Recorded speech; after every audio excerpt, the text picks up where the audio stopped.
Vamos falar agora sobre memória. Você é uma das pessoas que se preocupa com como anda a sua memória. E aí, você anda esquecendo muita coisa? Anda marcando 2 compromissos no mesmo horário, como eu já fiz, como o Gabi já fez? Será que isso é alguma questão realmente preocupante na nossa vida? Será que é hora da gente ligar o sinal de alerta e procurar ajuda? Vamos falar também sobre traumas, o que pode acontecer com a nossa memória quando a gente tem um trauma na cabeça. Vamos falar com o Dr. Renato Anguiná, é neurologista, coordenador do Núcleo de Neurologia do Hospital Samaritano, Higienópolis, aqui de São Paulo. Seja bem-vindo à revista, tudo bem? Tudo bem? É um prazer te receber. Prazer é meu de estar aqui e poder estar falando de um tema tão importante. É importantíssimo mesmo, viu? Porque eu tô ouvindo cada vez mais as pessoas reclamarem da falta de memória hoje em dia, né? E isso acontece comigo, acontece com o Gabi, a gente vive comentando aqui, até num certo tom de piada. Mas é interessante a gente saber até que ponto isso é normal, até que ponto nós mesmos estamos causando pelo nível de estresse que a gente vive hoje em dia, e se a gente deve realmente procurar uma ajuda, né? Porque lapsos eu imagino que são comuns. Mas em que momento a gente deve se preocupar, doutor? Eu acho que você usou a palavra correta, lapsos são comuns, né? Então, perda de memória não é normal, mas queixas de memória são comuns, né? Então, muitas vezes essas queixas, elas não são uma doença exatamente, e muitas vezes elas são sinais de alertas por algumas coisas que nós estamos, vamos dizer assim, realizando inadequadamente no dia a dia, né? Nosso, que podem repercutir como um sinal de alerta, sendo, por exemplo, uma dor de cabeça, uma dor nas costas, né? Tantas coisas que são sinais de alerta. E um desses sinais de alerta pode ser, às vezes, uma queixa de memória, tá certo? Então, essas queixas de memória, elas podem acontecer em pessoas jovens, inclusive, por exemplo, por sobrecarga de tarefas. Então, uma pessoa que sobrecarregados demais de 35 mil coisas por dia. Então, a pessoa trabalha, ela estuda, ainda cuida da casa, faz um monte de coisa, tem um monte de outras tarefas essas, né? Ainda, quando assim, ocupa uma boa parte do tempo em redes sociais. Sim. Então, o cérebro, ele precisa processar todas essas informações e muitas vezes isso impacta, inclusive, que é uma outra causa de poder ter uma queixa de memória, num sono, por exemplo, inadequado.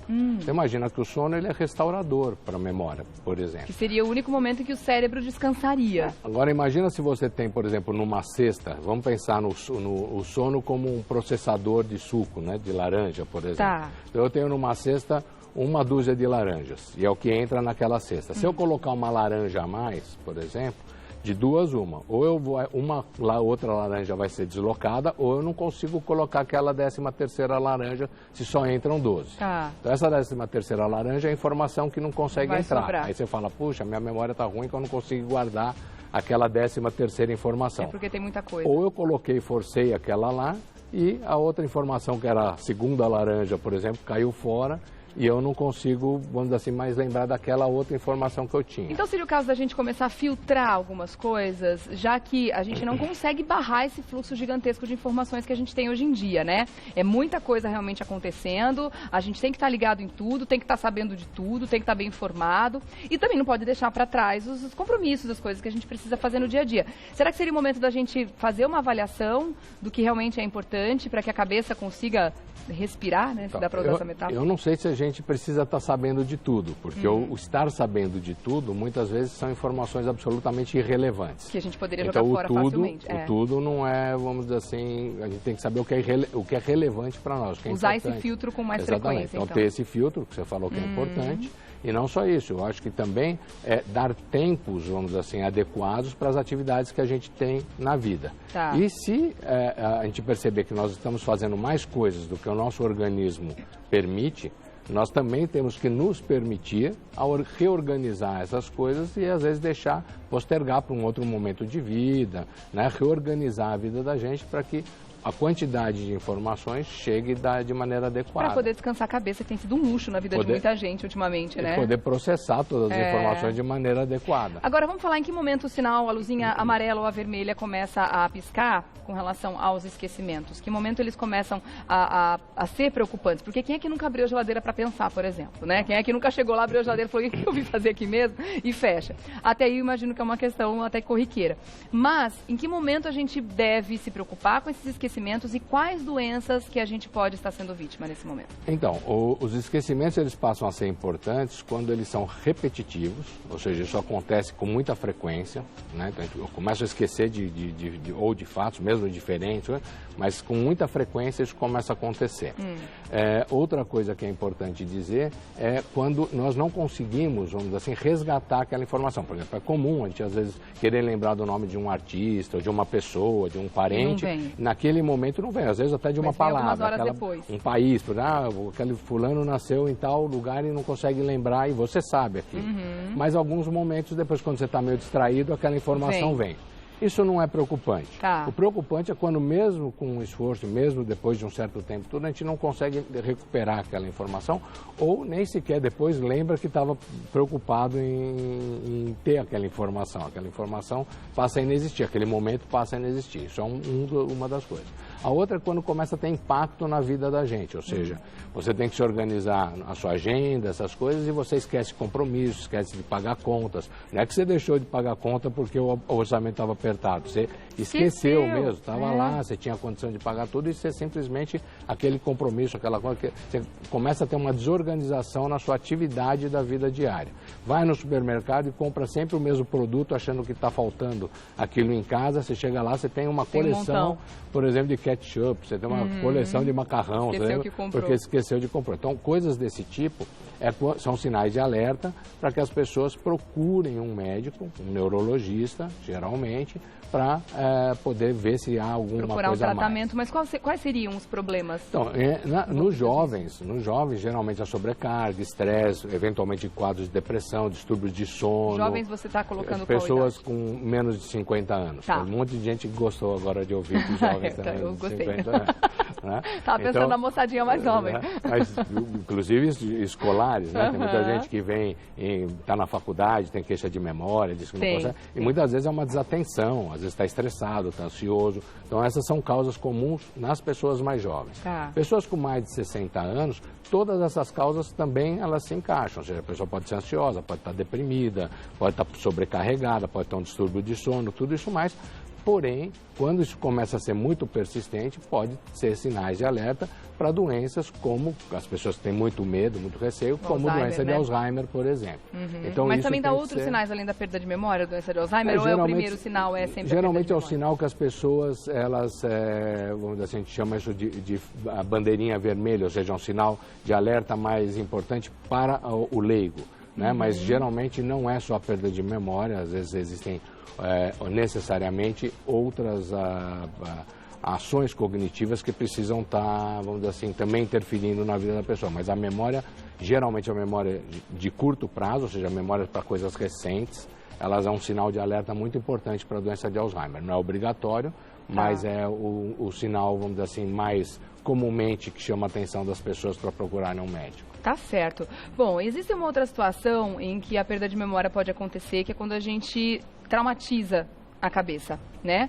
E isso pode acontecer em qualquer fase da vida da pessoa, né? A gente muitas vezes não dá importância para um trauma, para uma queda, para uma topada em algum lugar, mas a perda de memória pode acontecer também vinda de um trauma. Sim, na verdade nós temos dois ambientes diferentes, ou seja, duas situações diferentes, duas causas diferentes. Uma que seriam traumas repetitivos, que é muito comum, por exemplo, em jogadores do futebol americano, boxeadores, né, que recebem traumas, vamos dizer assim, uma parte grande da vida deles, por exemplo, desde a adolescência, né, que são quando eles começam nas categorias de base. E com muita frequência em cada episódio. Com muita frequência. Eles são, vamos dizer assim, que a gente chama isso de concussões, que são traumas leves, repetitivos, mas que são importantes. Isso pode, depois, numa outra fase, levar a uma doença que chama encefalopatia traumática crônica, que muitas vezes, inclusive, é meio que confundida com doença de Alzheimer, coisas desse tipo. Então, isso é um tipo de lesão repetitiva, é também confundida com Parkinson? Existe o Parkinson, você falou bem, o Parkinson, que antigamente chamava de Parkinson pugilístico. Muitas pessoas falam que o Muhammad Ali teve esse Parkinson, não ficou comprovado isso, não se fez nenhuma autópsia, né, necrópsia do cérebro dele depois que ele morreu, ele não doou o cérebro para a ciência, mas é possível que ele tenha tido, mas também é possível que ele tenha tido o Parkinson mesmo, a gente não sabe. Mas o Parkinson entra dentro desse espectro dessa doença que chama encefalopatia traumática crônica. Pode dar alterações também, não só de memória, mas comportamentais em pessoas mais jovens. Né? Então, quem assistiu aquele filme Concussion, né, que é com Will Smith, no Brasil ficou como Um Homem Entre Gigantes, que é a história dessa doença.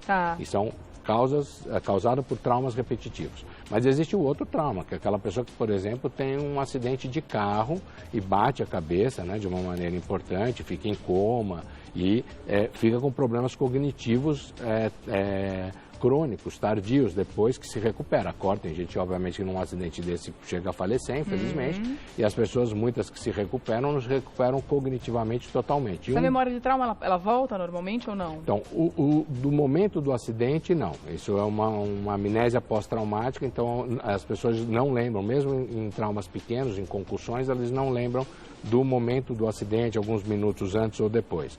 Mas muitas vezes a gente consegue reabilitar esses indivíduos com alterações cognitivas, alguns com mais sucesso, outros com menos sucesso. Existe, vamos dizer assim, um tratamento que é preconizado mundialmente. No Brasil a gente tem 2 serviços bem organizados em relação a isso. Um é no público, é no Hospital das Clínicas, da Faculdade de Medicina da USP, e na privado é só no Hospital Samaritano que a gente tem um núcleo de reabilitação pós-trauma de crânio. Vamos falar um pouquinho das crianças? Porque criança bate muito a cabeça, né? E a gente, obviamente, fica preocupado, muitas vezes não dá muita importância, foi só um tombinho, etc.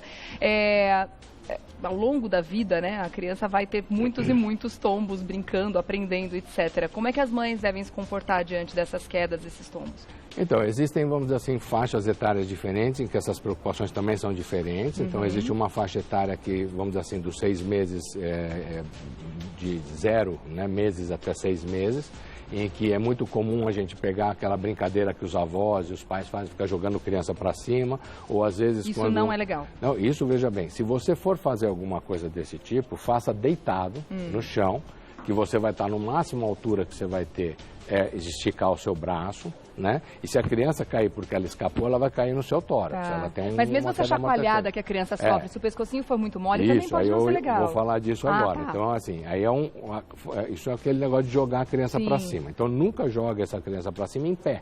Porque imagina a sua altura, você jogando essa criança em pé, se ela escorrega, é como se caísse do 2º, 3º andar de um prédio para um adulto. Ou seja, o impacto é trágico, né? E pode realmente ter consequências trágicas. Outra coisa que acontece é que às vezes alguns pais, às vezes são até padrastos, pessoas que não são os pais naturais, mas também acontece com os pais naturais, às vezes alcoolizados, isso em qualquer classe social, isso acontece em qualquer país também, isso é uma coisa comum nos Estados Unidos, países desenvolvidos, no Brasil também é bastante comum, apesar de ficar subnotificado. Uma criança está chorando muito, por exemplo, o pai fica nervoso, a mãe fica nervosa e chacoalha vigorosamente uma criança, por exemplo, com 6 meses ou menos. A cabecinha da criança, né? Imagina a cabecinha da criança ali chacoalhando de uma maneira, o cérebro lá dentro batendo nas paredes ósseas, né? da criança, e a gente chama isso em inglês de shaking head syndrome, que é uma síndrome do chacoalhão da cabeça. E isso pode levar ao coma e à morte, de tão grave que isso é. Então, não chacoalhe crianças muito pequenas, lembre-se que ela não tem ainda musculatura o suficiente e a cabeça vai chacoalhar, então isso não deve ser feito. Com relação aos traumas, a gente tem um videozinho, lá, a gente está mostrando como é que funciona esse trauma. Explica pra gente, doutor. Então vamos lá. Então essa primeira, para mostrar que, por exemplo, isso aqui é quando você tem um acidente, por exemplo, uma desaceleração muito grande. Imagina que você tem a substância cinzenta do cérebro, onde estão a parte, vamos dizer assim, mais densa do neurônio. E é como se fosse uma bolinha de gude. E o fiozinho, é isso aí que vocês estão vendo aí, é como se fosse um fiozinho de linha, que são os axônios. Tá? Quando eu tenho muita energia, imagina uma pessoa que está 100 por hora, de repente bate num muro. Né, violentamente, né, um acidente de carro ou de moto, por exemplo.